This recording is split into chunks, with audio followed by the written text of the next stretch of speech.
This is Euclid Book 7, proposition number 3, part 2. I told you there'd be a second part. Go ahead and draw this out, because you're going to need it. Go ahead, pause the video, draw this out. Okay.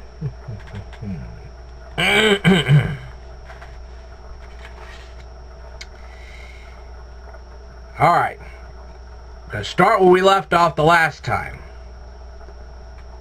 Are you ready? Next, let D not measure C. Okay, well D is 12 and C is 8. So 12 does not measure 8. Okay. I say first that C and D are not prime to one another. Well, since 12 and 8 share a common factor of 2, obviously they're not prime to one another. For since A, B, and C are not prime to one another, which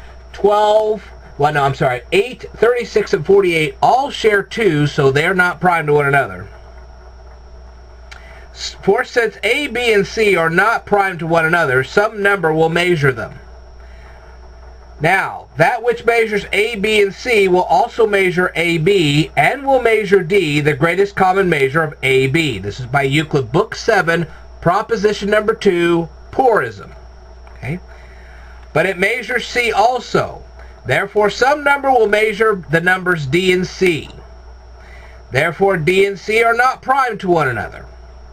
Let then their greatest common measure, E, be taken. Okay. Now, C is 8, D is 12. The greatest common factor of 8 and 12 is 4. Okay. Then, since E measures D, and D measures A and B, therefore E also measures A and B. Well, 4 does measure 48, and 4 will also measure 36. So that's okay.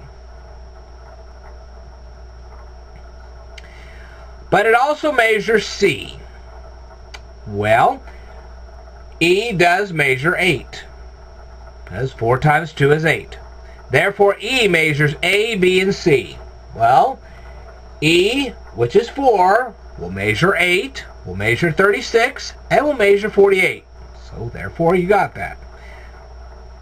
Therefore, E is a common measure of A, B, and C. We've now proven that. I say next that it is also the greatest. For if E is not the greatest common measure of A, B, and C, some number which is greater than E will measure the numbers A, B, and C. So we're going to say, for hypothetical sake, that the number that measures all three of them is actually F. And on the diagram here, you can see that F is 12. Now you're going to start seeing some problems. Now, since F measures A, B, and C, well, F will measure 48. It will also measure 36. But 12 will never measure 8. It also measures AB, which we now established that. Therefore, it will also measure the greatest common measure of A and B. Well, the greatest common measure of A and B is 12. Okay? But the greatest common measure of A and B is D. D is, of course, 12. Therefore, F measures D. Well, 12 times 1 is 12, so it will measure D. And it measures C also. In this case, it does not. Therefore, F measures D and C. Therefore, it will also measure the greatest common measure of D and C. But the greatest common measure of D and C is E, and E right now is 4. Therefore, F measures E, the greater to the less. 12 will never measure 4, which is impossible. And we just saw that. Therefore, no number which is greater than E will measure the numbers A, B, and C. Therefore, E is the greatest common measure of A, B, and C. There's your proof.